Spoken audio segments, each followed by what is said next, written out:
આજે આપણે ભણીશું ધોરણ 12 નું ચેપ્ટર 8 કમ્પોઝર નો ઉપયોગ કરી HTML ફોર્મની રચના. તો સૌથી પહેલા આપણે જોઈએ કે HTML શું છે. આમાંથી ઘણા લોકો જે 10મામાં ભણીને આવ્યા છે એને ખબર છે કે HTML નું પૂરું નામ હાઇપર ટેક્સ્ટ માર્કઅપ લેંગ્વેજ, જેની મદદથી તમે વેબસાઇટ અથવા વેબ પેજ નું ડિઝાઇનિંગ તમે કરી.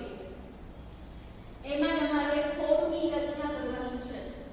ફોર્મ એટલે માહિતી એકત્રિત કરવા માટે એક ટેમ્પલેટ બનાવ્યું હોય.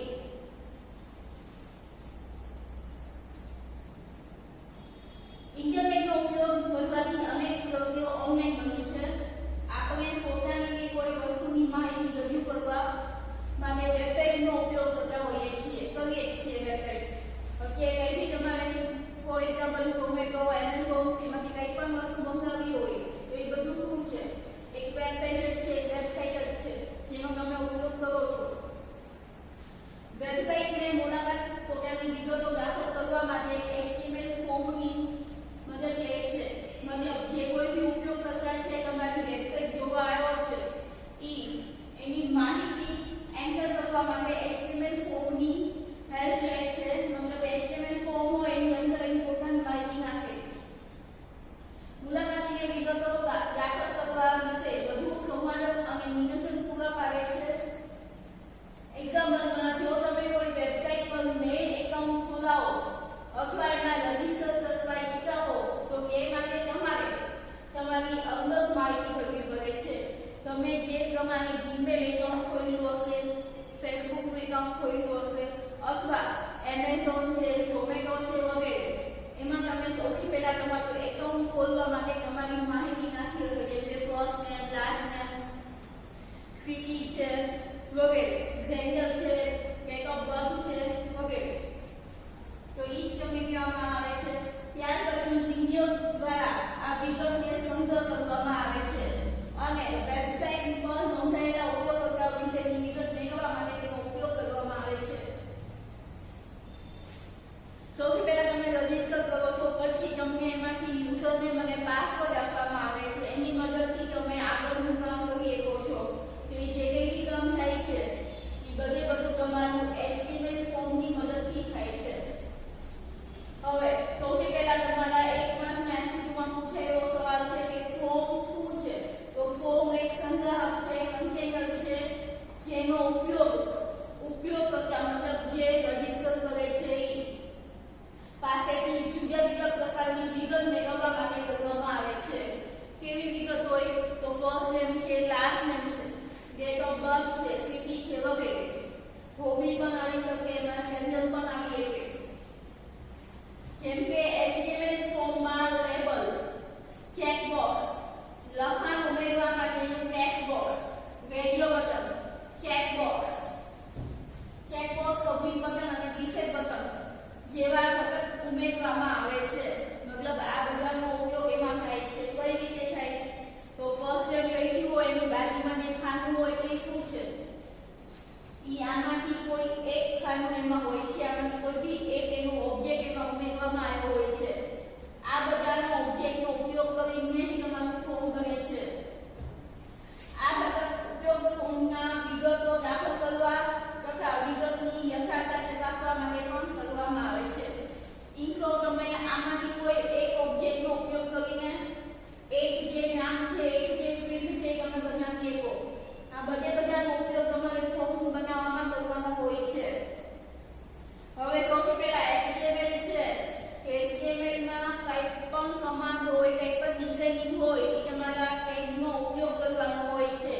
ટેગ મતલબ ગ્રેટર ધેન અને લેસ ધેનની વચ્ચેનું લખાણ. HTML ટેગનો ઉપયોગ કરી આપણે એક સરળ ફોર્મની રચના કરીશું, પરંતુ તે પહેલા HTML ફોર્મની રચના કરવા માટે ઉપયોગી એવા ઘટકની ચર્ચા કરીએ. સૌથી પહેલા તમે નોટપેડમાં પહેલું પ્રેક્ટિકલમાં નોટપેડમાં તમારે HTML ફોર્મ કઈ રીતે બને એ આપણે જોશું. પછી ફોર્મ બનાવવા માટે કઈ કઈ વસ્તુ ઉપયોગી છે એ આપણે જોવાની છે. તો ફોર્મના મુખ્ય 4 ઘટક છે, મેઇન 4 છે, જેની મદદથી તમે ફોર્મ બનાવી શકો. પહેલું ફોર્મ પોતે છે કે ફોર્મ, બીજું આવે છે ઇનપુટ, ત્રીજું આવે છે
ફોર્મને બે એટ્રીબ્યુટ્સ આપવામાં આવ્યા છે, એક્શન અને મેથડ.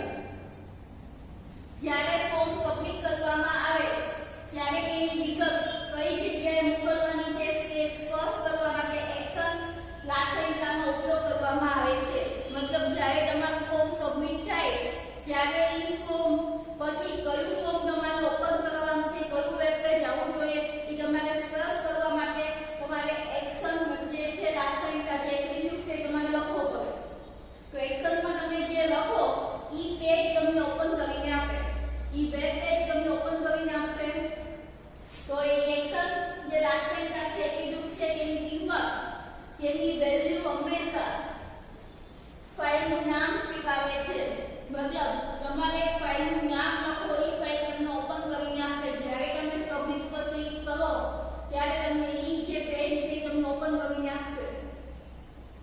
ફોર્મમાં વિગત ઉમેર્યા પછી જ્યારે ઉપયોગકર્તા સબમિટ બટન પર ક્લિક કરે છે ત્યારે આ ફાઇલ જે છે તમને ખોલીને આપવામાં આવે છે. એક્ઝામ્પલમાં કહું તો ફોર એક્ઝામ્પલ તમે જીમેલમાં રજીસ્ટર થઈ ગયા છો, તમે જેવો તમારો યુઝરનેમ અને પાસવર્ડ નાખો અને છેલ્લે લોગિન આપો તો એ લોગિન શું છે? એ જે આપણું સબમિટ બટન છે જેવો તમે ક્લિક કરો એટલે તમારું જે વ્યૂ છે, તમારું એકાઉન્ટ છે, તમારું જે મેલ બધા આવેલા છે એ ઇનબોક્સ તમને આપવામાં આવે છે. તો એ સબમિટ બટનની લિંકમાં તમારા ઇનબોક્સનું જે લિંક છે, ઇનબોક્સનું જે પેજ બનેલું છે એમાં લિંક કરવામાં આવ્યું હોય છે, એમાં એક્શન ઇવેન્ટમાં ઈ પેજનું નામ લખવામાં આવ્યું હોય. પછી આવે છે એક્શન જે છે એ સ્પષ્ટ કરે છે શું કે કયું પેજ કઈ જગ્યાએ મોકલવાનું છે એ સ્પષ્ટ કરવામાં આવે છે. જ્યારે મેથડમાં વિગત મોકલતી વખતે મેથડ લાક્ષણિકતાનો ઉપયોગ દ્વારા HTTP પદ્ધતિ સ્પષ્ટ કરવામાં આવે છે. આમાં શું સ્પષ્ટ કરે છે કે કઈ જગ્યાએ મોકલવાની છે, નામાં એની પદ્ધતિ જે છે એ સ્પષ્ટ કરે છે. જેમ કે એની બે કિંમત સ્વીકારે છે, મેથડ જે છે બે કિંમત સ્વીકારે છે, ડેટ અને કોસ્ટ. બુકમાં જોઈ લેજો તમને ખ્યાલ આવશે વધારે. બે પદ્ધતિ ફોર્મમાંથી વિગતો મેળવી તેની URL ના અંતમાં ઉમેરે છે. મતલબ તમે જે કંઈ બી માહિતી લખી હોય બધી માહિતી તમારા ઉપર જે URL દેખાડે, URL ક્યાં હોય? સૌથી ઉપર જ્યાં તમે તમારા વેબસાઇટનું નામ સર્ચ કરો છો તો એ જગ્યાએ તમારી બધી માહિતી ઉમેરે છે. તમે જે કંઈ બી માહિતી લખી હોય એ URL ના અંતમાં ઉમેરે છે. કોણ?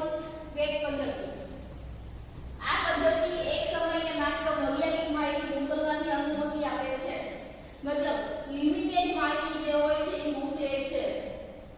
જ્યારે એનાથી ઓપોઝિટ છે પોસ્ટ પદ્ધતિ જે છે તમારા URL ના અંતમાં માહિતી ઉમેરશે નહીં. મતલબ તમારી માહિતી જે છે લીક થશે નહીં, તમારી જે માહિતી છે એ કોઈ બીજા જોઈ શકશે નહીં, જે તમને સિક્યોર આપે છે. તો સૌથી સિક્યોર પદ્ધતિ કઈ કહેવામાં આવે? પોસ્ટ પદ્ધતિ. શું કામ? કેમ કે પોસ્ટ પદ્ધતિ જે છે વિગતોને HTTP ટ્રાન્ઝેક્શન દ્વારા બ્લોક સ્વરૂપે મોકલવામાં આવે છે. મતલબ તમારી માહિતી જે છે બ્લોક કરી દે છે. મતલબ URL માં ઉમેરવામાં આવતી નથી, જે તમારું સિક્યોર ટ્રાન્ઝેક્શન કરે છે માહિતીનું. બીજું એ કહેવામાં આવે છે કે એમાં અમર્યાદિત માહિતી મોકલી શકો. એક પદ્ધતિ છે એમાં તમે મર્યાદિત માહિતી મોકલી શકો છો, જ્યારે પોસ્ટ પદ્ધતિમાં છે તમે અમર્યાદિત માહિતી મોકલી શકો છો. વિગતોને વિનંતીમાં સમાવીને મોકલવામાં આવે છે. આ પદ્ધતિમાં વિગતોની લંબાઈ બાબતે કોઈ મર્યાદા નથી. બીજું એ કહેવામાં આવે છે કે મેથડ જે છે એની પૂર્વ નિર્ધારિત કિંમત MCQમાં પૂછાય પૂર્વ નિર્ધારિત કિંમત કઈ છે? તો કે 1 છે. આમાં કેવા MCQ બને કે ભાઈ એક્શન છે એ શું કામ કરે છે? તો એ વિગતોને કયા સ્થાને મોકલવાની છે તે સ્પષ્ટ કરે છે. બીજું એમ પૂછાય કે એની કિંમત તરીકે શું લેવામાં આવે છે? એની કિંમત તરીકે ફાઇલનું નામ સ્વીકારવામાં આવે છે. મેથડ પહેલા સુધી પૂછાય કે મેથડની કેટલી કિંમત સ્વીકારે છે? તો બે કિંમત. કઈ વેટ અને કોસ્ટ. બીજું એમ પણ પૂછાય કે URL ના અંતમાં માહિતી ઉમેરે છે કઈ પદ્ધતિ છે? કે તે પદ્ધતિ છે. અથવા એમ પૂછાય કે કઈ પદ્ધતિમાં વિગતોને HTTP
તમે ઇનપુટ પૂરું કરવાનું, એની વચ્ચે જે કંઈ કન્ટેન્ટ હોય તમારું છે ઇનપુટ એલિમેન્ટ.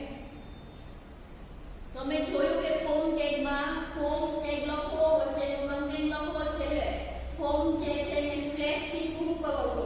એવી જ રીતે તમારે ઇનપુટ લખવાનું, એનું જે કંઈ કન્ટેન્ટ છે એ આપવાનું, અને લાસ્ટમાં તમારું જે ઇનપુટ છે એ સ્લેશ ની મદદથી એને પૂરું કરવાનું. આ વખત અમલમાં મૂકી શકાય છે ઇનપુટ ટેગનો ઉપયોગ ટાઈપ, નેમ અને વેલ્યુ જેવા એટ્રીબ્યુટ સાથે કરવામાં આવે છે. મતલબ ઇનપુટ જે લખો છો એની જોડે તમારે આ જે ત્રણ વેલ્યુ છે એની જે ત્રણ એટ્રીબ્યુટ છે એ તમારે આપવા પડે છે. જેમાંથી ફોર્મમાં ઉમેરવામાં આવનાર ફિલ્ડની સ્પષ્ટતા ઇનપુટ ભગત સાથે ટાઈપ એટ્રીબ્યુટ દ્વારા કરવામાં આવે છે. મતલબ તમારું જે ઇનપુટ છે કયા પ્રકારનું છે, રેગ્યુલર બટન છે, ટેક્સ્ટ બોક્સ છે, ચેકબોક્સ છે કે કયા પ્રકારનું છે તે સ્પષ્ટ કરવા માટે ટાઈપ નામના એટ્રીબ્યુટ્સનો ઉપયોગ થાય છે. કોઈ બી વસ્તુ હોય, કોઈ બી માણસ હોય તો બી એનું નામ હોય. કેવી રીતે તમારે તમારા ઓબ્જેક્ટનું એલિમેન્ટનું નામ આપવું હોય તેની માટે નેમ નામની પ્રોપર્ટી આવે છે. એની કિંમત આપવી હોય, પૂર્વ નિર્ધારિત કિંમત, તો એની માટે તમારે વેલ્યુ નામનું એટ્રીબ્યુટ ઉપયોગ થાય છે. તો આમાં તમે એટ્રીબ્યુટમાં જોઈ શકો છો કે ઇનપુટમાં ફોર્મ ઉમેરવામાં આવનાર ફિલ્ડની સ્પષ્ટતા કરવા માટે ટેગનો ઉપયોગ થાય છે. પછી એને નામ આપવા માટે નેમનો ઉપયોગ થાય છે, અને એની પૂર્વ નિર્ધારિત કિંમત આપવી હોય તો વેલ્યુનો ઉપયોગ થાય છે. હવે એની સમજૂતી આપી છે કે કયા કયા ઇનપુટ આપેલા છે.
સૌથી પહેલા જોયું ફોર્મ, પછી જોયું આપણે ઇનપુટ એલિમેન્ટ. હવે ત્રીજું આવે છે તમારું કેશ એરિયા.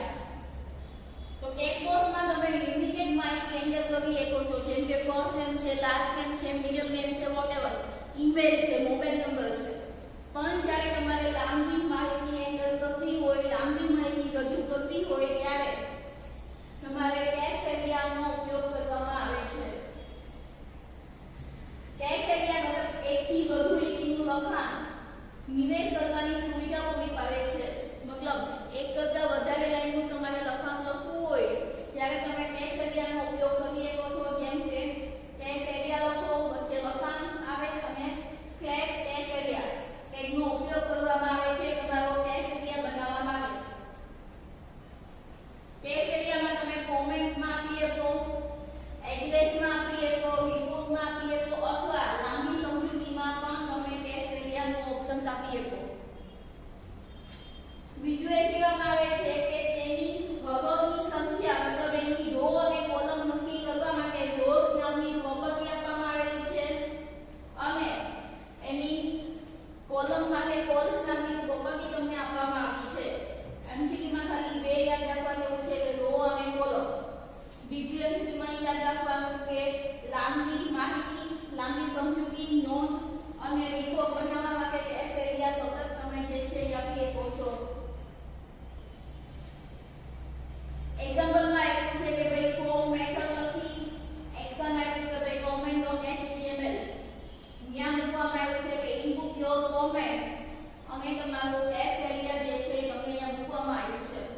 કે કેશ એરિયા ને બરાબર કોમેન્ટ અને રો બરાબર 4, કોલમ બરાબર 20, મતલબ 4 લાઈન અને 20 જે છે એ કોલમ્સ તમને આપેલી છે. સૌથી છેલ્લું આપણું ઓપ્શન છે સિલેક્ટ અને ઓપ્શન્સ એલિમેન્ટ, મતલબ ડ્રોપ ડાઉન મેનુ. જે તમે સિલેક્ટ કરો એટલે નીચે તમને જે લિસ્ટ આપવામાં આવે છે એ છે તમારો ડ્રોપ ડાઉન મેનુ. ફોર્મમાં ડ્રોપ ડાઉન મેનુ કે મેનુની રચના કરવા માટે સિલેક્ટનો ઉપયોગ કરવામાં આવે છે. મેનુમાં દર્શાવવામાં આવનાર કિંમત ઉમેરવા માટે ઓપ્શન્સ એલિમેન્ટનો ઉપયોગ કરવામાં આવે છે. મતલબ સૌથી પહેલા મેનુ બનાવવા સિલેક્ટનો ઉપયોગ કરો, મેનુની અંદર માહિતી એની જે આખું લિસ્ટ છે ઉમેરવા માટે ઓપ્શન્સ એલિમેન્ટનો ઉપયોગ કરવામાં આવે છે. સૌથી પહેલા બનાવ્યું સિટી નામનું મેનુ, જેમાં લખ્યું સિલેક્ટ.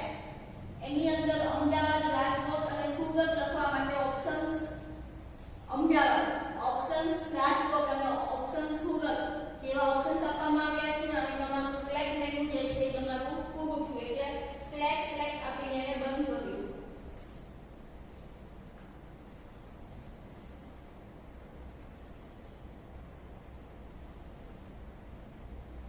હવે સિમ્પલ પેજ બનાવવા નોટપેડ પર તમારે શું લખવું પડે એ તમને દેખાડવામાં આવ્યું છે. સિમ્પલ ફોર્મમાં લખ્યું છે કે રજિસ્ટર ફોર્મ.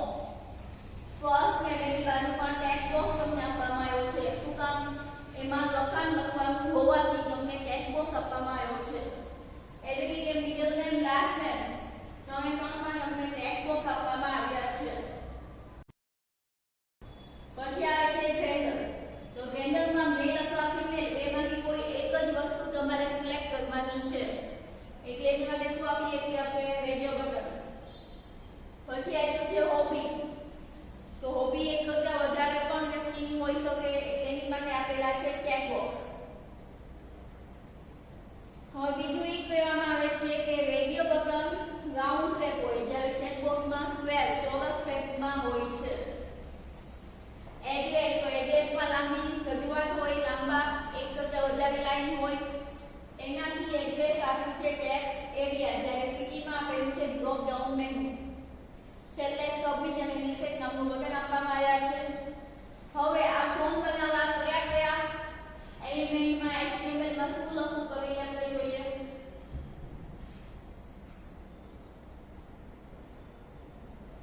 તો સૌથી પહેલા તમારે લખવું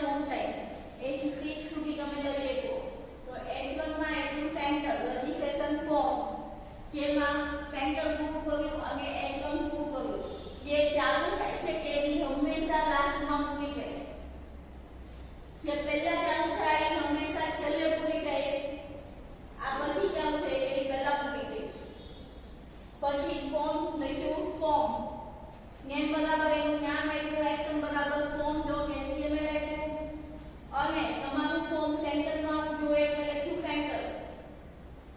એની અંદર લીધું છે સૌથી પહેલા ટેબલ લીધું.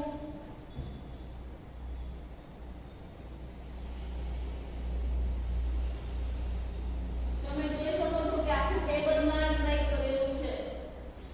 આ ટેબલમાં પહેલી લાઈન છે, આ બીજી લાઈન છે, આ ત્રીજી લાઈન છે, ચોથી, પાંચમી, છઠ્ઠી અને સાતમી અને આ છેલ્લી લાઈન તમારી છે, જેમાં પહેલો ભાગ છે કોલમ છે, આ પહેલી કોલમ છે.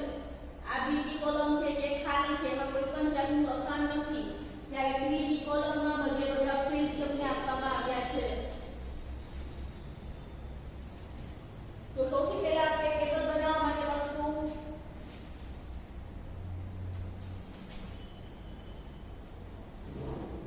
ટેબલ.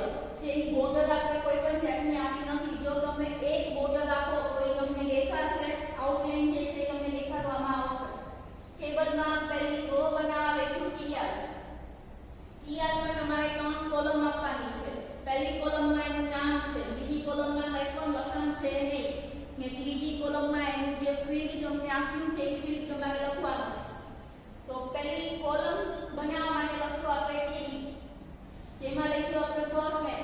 ટીડી પૂરું થયું. બીજી કોલમ બનાવી, બીજી કોલમમાં કોઈ પણ જાતનું લખાણ નથી એટલે આપણે એનડીએસપી મતલબ તમને સ્પેસ આપે, કોઈ પણ જાતનું લખાણ નહીં આપે પણ એક સ્પેસ આપશે. કોલમ પૂરી થઈ. હવે ત્રીજી કોલમ જે છે એ ચાલુ થઈ. કોલમમાં આપણે મૂકવાનું છે ટેક્સ્ટ બોક્સ. તો ટેક્સ્ટ બોક્સનું જે કંઈ બી એક્ઝામ્પલ તમને આપ્યું લખાણ છે તમારે અહીંયા લખવું પડે. જેમ કે ઇનપુટ ટાઈપ બરાબર ટેક્સ્ટ બોક્સ, નેમ બરાબર ફર્સ્ટ નેમ અથવા તમારે જે નામ આપવું હોય તમે આપી દો. તમારી કોલમ પૂરી થઈ. લાસ્ટમાં તમારી જે છે એ રો પૂરી થઈ. આ રો પૂરી થઈ એટલે બીજી નવી રો આવે. એ પ્રમાણે તમારે અલગ અલગ રો બનાવવાની છે. જેમ કે આ બીજી રો બનાવી છે, ત્રીજી રો બનાવી, એવી રીતે તમારે 8 રો બનાવવી પડે. લાસ્ટમાં તમારું જે ફોર્મ છે એ તમને દેખાડવામાં આવે છે. આખું ફોર્મ આપણે પ્રેક્ટિકલ થ્રુ સમજશું. તમે ખાલી થિયરીમાં જે તમને આપેલું છે એ તમે જોઈ લેજો.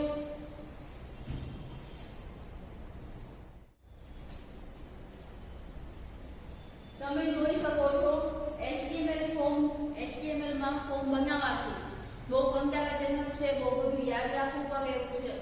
કે એના ઓપ્શન્સમાં તમને ઓપન સોર્સ આઈડી આપવામાં આવ્યો છે. આઈડી ઇન્ટિગ્રેટેડ ડેવલપમેન્ટ એન્વાયરમેન્ટ, તેનું ફૂલ ફોર્મ તમને 1 માર્કના એમસીક્યુમાં પૂછે. સૌથી પહેલા જોઈએ HTML ટેગનો ઉપયોગ કરી ફોર્મની રચના કરવી એ કંટાળાજનક છે, બહુ બધું યાદ રાખવું પડે, ટાઈમ જાય. ફોર એક્ઝામ્પલ કોઈ એક વસ્તુ ભૂલી જાઓ તો તમારું જે ફોર્મનું લેઆઉટ છે એ આખું ચેન્જ થઈ જાય. તો આઈડી જે છે એનો ઉપયોગ કરવો એ આ માટેની એક સરળ રીત છે. આઈડી એક એવો સોફ્ટવેર વિનિયોગ છે જે પ્રોગ્રામરને સોફ્ટવેરનો વિકાસ કરવા માટેની સંપૂર્ણ સુવિધા પૂરી પાડે છે. મતલબ આખું ટેમ્પલેટ તમને આપી દેવામાં આવે છે. તમારે કોઈ પણ જાતનું કોડિંગ કરવાનું હોતું નથી. જસ્ટ એનું જે કંઈ બી ઓપ્શન છે સિલેક્ટ કરો અને તમારા વેબ પેજમાં મૂકી દો. કે GUI નું ફૂલ ફોર્મ છે ગ્રાફિકલ યુઝર ઇન્ટરફેસ. ટેક્સ્ટ કે કોડ એડિટર, કમ્પાઇલર કે ઇન્ટરપ્રિટર અને ડિબગર પૂરા પાડે છે. મતલબ એની અંદર જ તમે એનું લેઆઉટ જે છે તમે જોઈ શકો. જેમ કે તમે લાસ્ટ જે જોયું HTML ટેગ તમે જે નોટપેડમાં લખ્યું તો એ પ્રોગ્રામ તમારે જોવો હોય, એનું લેઆઉટ જોવું હોય તમારે વેબ પેજમાં જોવું પડે. પણ જ્યારે તમે આઈડી નો ઉપયોગ કરો જેમાં જ તમને આખું એમ જે કંઈ લેઆઉટ છે એ તમે એમાં જોઈ શકો છો. બીજું કહેવામાં આવે છે કે આઈડી નો સપોર્ટ કરે છે એ છે કમ્પોઝર, Eclipse, JBuilder અને NetBeans. એ ઓપન સોર્સ આઈડી ના એક્ઝામ્પલ છે જે સોફ્ટવેર છે જેમાં તમે તમારું વેબ પેજ છે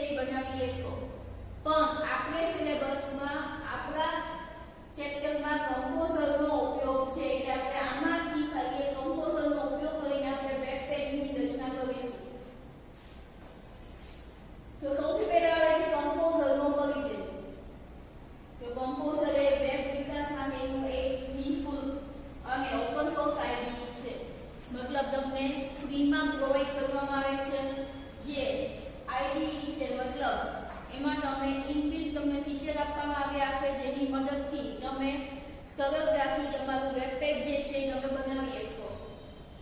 બીજું એ કહેવામાં આવે છે કે કમ્પોઝર જે છે એ WYSI WYG મતલબ what you see is what you get. મતલબ તમે જે જોવો છો એ જ તમને વેબ બ્રાઉઝરમાં જોવા મળશે. તે પ્રકારનું વેબ પેજ નું એડિટિંગ પૂરું પાડે છે. કેવું? WYSI WYG જેનું ફૂલ ફોર્મ તમને એક માર્કના MCQ માં પણ પૂછે.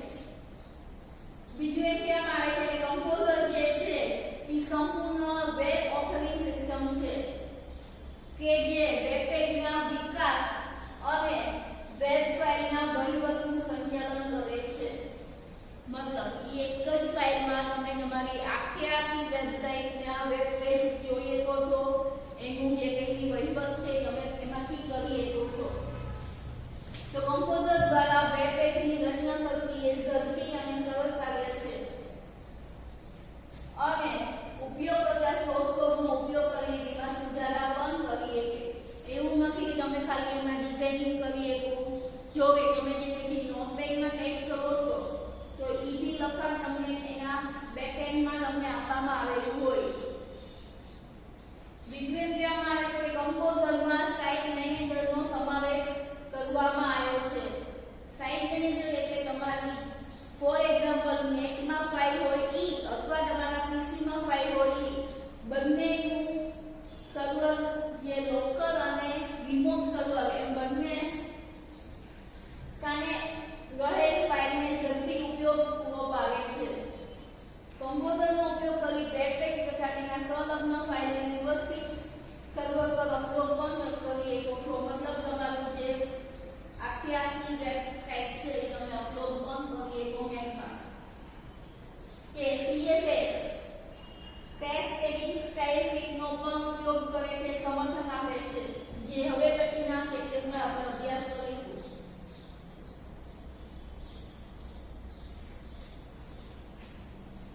હવે કહેવામાં આવે છે કમ્પોઝરની મદદથી ફોર્મની રચના વિશેનો અભ્યાસ કરતા પહેલા સૌપ્રથમ કમ્પોઝરનો ઇન્ટરફેસ આપણે સમજીએ. તો આ જે છે તમારા કમ્પોઝરનો લેઆઉટ છે, જેમાં સૌથી પહેલી જે લાઈન છે જેમાં લખ્યું છે ફાઇલ એડિટ વ્યૂ ઇન્સર્ટ, જે છે પહેલી લાઈન એ કહેવામાં આવે છે મેનુ બાર. બુકમાં તમે વ્યવસ્થિત જોઈએ તો બુકમાં તમે એકવાર નજર નાખીને જોઈ લેજો.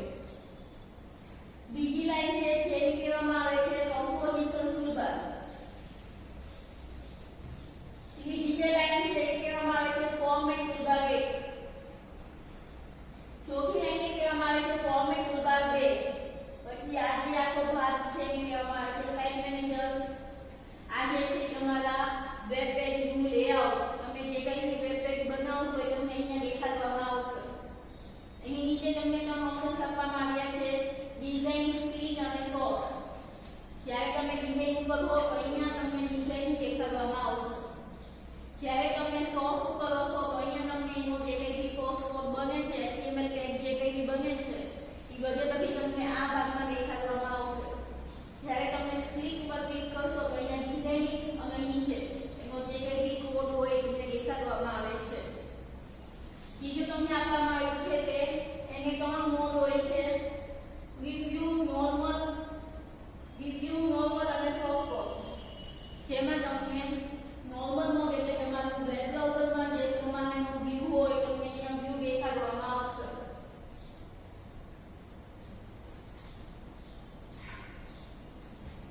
આપણે જે કંઈ જોયું પ્રમાણે કહેવામાં આવે છે કે મેનુ બારની નીચે MCQમાં પૂછાય છે કે મેનુ બારની નીચે કેટલા ટૂલબાર હોય છે.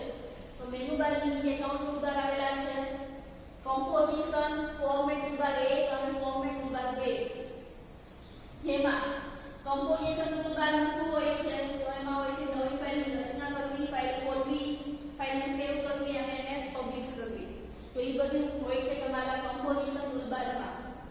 જ્યારે ફોર્મેટ ટૂલબાર 1 અને 2 માં શું હોય તો ફોર્મેટ ટૂલબાર 1 માં લખાણને કયા સ્વરૂપે એલાઇનમેન્ટ જે આપવું હોય એ નિશાની, બુલેટ અથવા નંબરિંગ તમારે ઉમેરવા હોય એ બધું તમારું ફોર્મેટ ટૂલબાર 1 અને 2 નો ઉપયોગ કરવામાં આવે છે.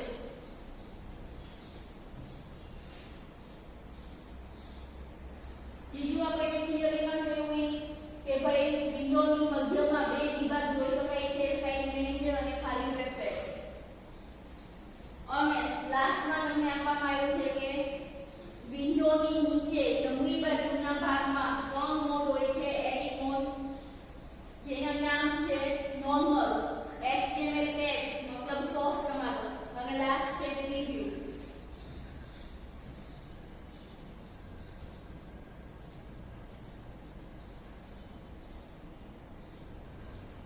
બીજું એમ કહેવામાં આવ્યું છે કે પેજ બેનની ડાબી બાજુ આપણે જોયું કે ભાઈ ડિઝાઇન અને સ્પીડ અને સોર્સ વિભાગ